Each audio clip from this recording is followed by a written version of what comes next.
by Kryptonite, whose technology life is fully integrated into the Apple/iOS ecosystem, am seriously contemplating thinking about getting a Galaxy Fold 7. Yep. So before we get into that massive decision, let me give you a little history on my relationship with cell phones, different platforms, all that fun stuff. Let's start from the beginning. So when I was first able to buy a cell phone, yeah, you can get the free one from like Singular. I bet you don't even remember what Singular is, but you can get the free ones from Singular or AT&T or Verizon. I forgot who else was around back then, but I always opted to go on eBay and purchase the ones that you couldn't buy here in the States. Like there was what was the name of that phone? So everybody, of course you heard of the Motorola Razr. That phone was crazy. Well, I was getting the different colors of the Razr before they made it over here. Then they made this Motorola Razr phone, and it was a candy bar cell phone that you slid up to reveal the keypad and all that. That phone was amazing, and nobody had that over here. I don't know if they ever released an edition over here in the States, but I had a blue one. Damn, that phone was dope. But I also had a Sidekick. So there was a point in my life, if you knew me in college, no rhyme or reason, I didn't sell drugs or anything. I just had two cell phones because I really like technology. I definitely had a phone that you couldn't buy over here, but my other phone was always a Sidekick. I had Sidekick black and white, 1, 2, 3. I think I stopped getting Sidekicks up to 4 because I switched over to iPhone. But yeah, I was that dude. I was getting all types of ridiculous cell phones because I love technology. That's what got me into the career that I got into. That's what got me into content creation. I just love technology. So in the moment when the iPhone was announced and talked about the whole there's no keyboard, I was rocking the manifestation of a keyboard in the Sidekick 3, I believe. It was a great phone. Like, yes, the screen broke a lot because I would whip that screen open when I had to get to that keyboard, but it was so satisfying. I miss that. And that's part of the reason I want to go over to Android. But before we get there, back onto the iPhone journey, I remember working at a tech company. Shout out to Sarah's Technologies. I don't think they exist anymore, but that company was so much fun to work at. And to the point where all of us tech nerds in the company decided that we're going to spend this 800 or 900, however much the first iPhone was. We went and stood in line at the Mall of Millennia, the Apple store at Mall of Millennia at like noon till 6 because they didn't launch the phone until 6 p.m. that night. So we were in line waiting. There was a bunch of drama that happened, but overall I got the phone in, and ever since then I've had almost every iteration of the iPhone. Once I got to 10, I think I was doing them every other year because there were like no real upgrades. With that came the ecosystem. I have an iPad Pro that I do a lot of content creation tasks on. I also have an Apple Watch. I just let the cell plan on my Apple Watch die down because I wasn't using it. I was spending money that I could be spending on something else. So I said, let me let that die. But I still wear that watch every day. I track my steps. I check how many flights I've climbed for the day. I check all those stats. Now, am I using them to better my life? Not at this current time, but the information's there. I've just been stacking up for years, so I have the information if I need it. I also have, everybody in the house has a Mac. I also have a Mac Mini for my main machine that I use when I'm not streaming or gaming. I'm not in Windows.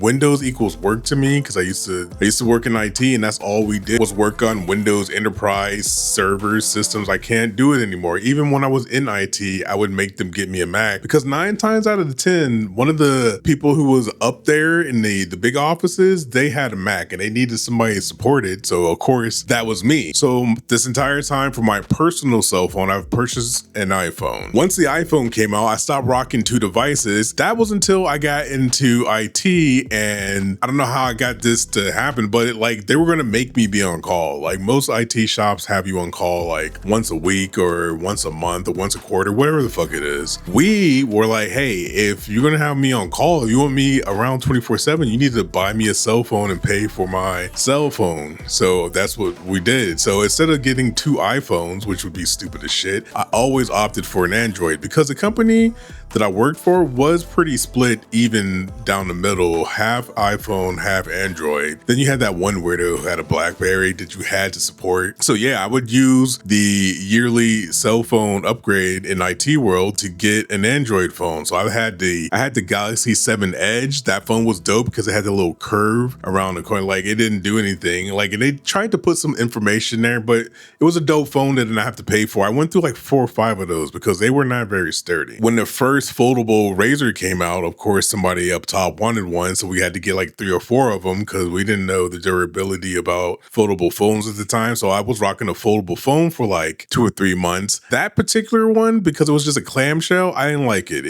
But I like the idea of it. The technology behind it always fascinated me. And again, it's leading me to where I'm about to get to in this video. I think my favorite Android phone was I think I stopped at the Note 8, maybe the Note 9. It was a massive phone. It had the stylus.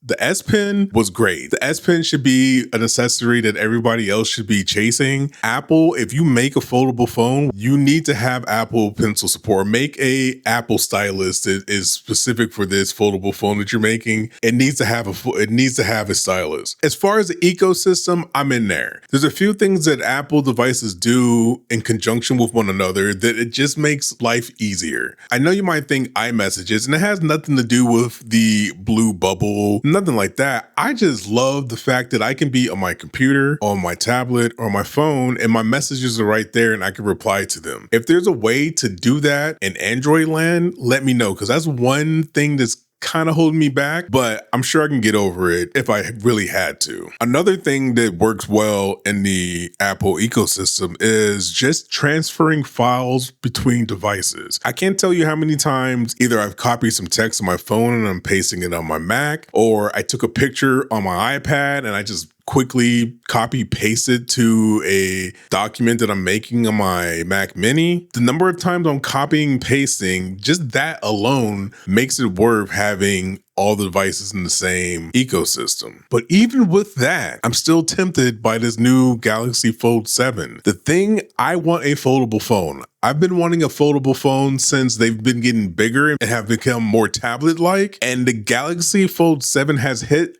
I think, I haven't touched it myself, but I think it's hit that sweet spot of usable when closed and impressive enough to be usable and utilized when open. Like right now in Apple land, if I wanted to have a tablet on me at all times in that form factor and still have my phone, I would have to buy an iPad mini. And don't get me wrong, I've thought about getting an iPad mini. I still want one. So if I just end up with an iPad mini, I have a million things that I can do with an iPad mini, but I want something on the go with me. And yes, the iPad mini is small enough that I can put it in a bag, but I don't carry bags. I don't have pockets big enough to put an iPad tablet into them. Being able to fold my tablet and have it be usable like a phone is very appealing to me. And again, the Fold 7 looks like it hit that sweet spot. Every review I've seen on it, because of course, before I make such a large jump into unknown territory, I watch every review from trusted and untrusted sources because I want to see what the overall feel of the phone is. You can definitely tell the people who picked it up and they're like, this is my first YouTube video. This thing's amazing. I hope they bring me back. Like, all right, man, I can feel your excitement. You know, everything was shot beautifully. I don't believe you though.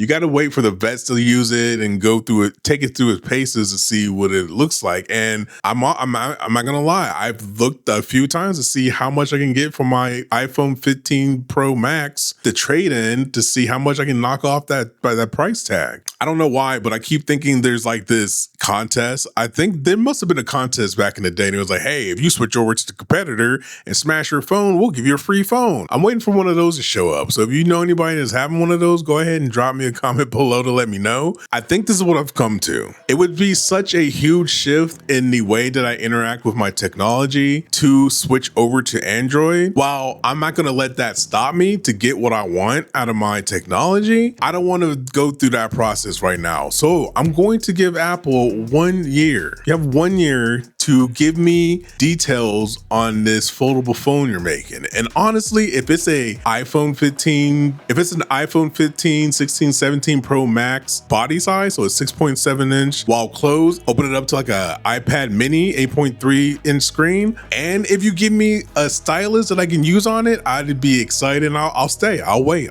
for it. But if I don't hear anything within the year, that means that the Fold 8 is going to be on its way out. So it's going to be already dope. By that time, I'm going to do enough research to figure out how I can supplement the things that I would be missing from not having every device in the same ecosystem and just translating that stuff over. Because come on now, Apple, come on. I know you like to wait until everything everybody's out there and you're like, let me pick from the best and just do that stuff and be like, ooh, this is the best new iPhone ever. I get it. But you got to come correct this time. You need to step your game up. There's a lot of foldable phones we can't even get over here because y'all like to cut off competition, but we're not going to talk about that. You have some shoes to fill. I'm just letting you know. I'm going to be waiting with excitement because I would love to stay in the ecosystem, but I'm not afraid to jump to get what I want. Anyways, let me know in the comments below, were you an old iPhone user who switched over to Android, or are you an Android user thinking about going to iPhone? I'm dying to know. Like, I have no allegiance to either of these. They both do amazing things differently in their own respective ways, and I'm ready to get a foldable phone. So let's make it happen. All right, I'll see y'all on the next one. Peace.